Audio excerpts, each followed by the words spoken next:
Julius Caesar was a Roman general and statesman responsible for an extraordinary expansion of the Roman Empire and stabbed to death, famously on March 15th, or the Ides of March, 44 BC.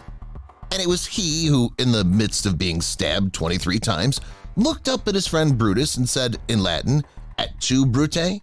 meaning, "And you, Brutus?" Like, man, I can't believe you're betraying me, Brutus.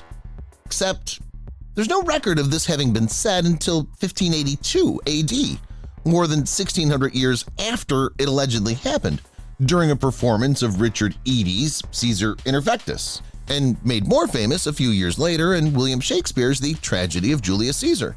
It's not known exactly what Eady's source was. So let's go back and see what really happened.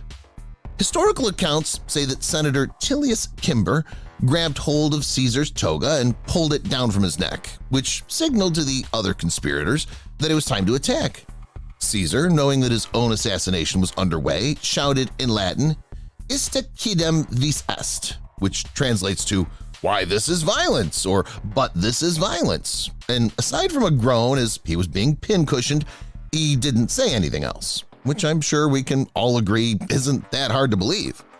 According to other accounts, Caesar had spoken the Greek phrase kai si teknon, "You too, child," to Brutus.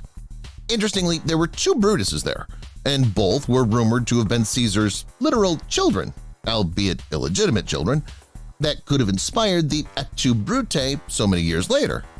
Except, accounts state that the "you too, child" line was stated as a fact, not a question, and it was meant as "you too, child, will get what's coming to you." Karma was a bitch even in the before times. So while we don't know exactly what Caesar's last words were, historians are pretty sure it wasn't "Et tu, Brute." Thanks for watching. Please do us a favor of smashing that like button and hit subscribe while you're at it. And if you feel so inclined, leave us a comment telling us which version you believe. For Life Story, I'm Scott Leffler, and until next time, have a good one.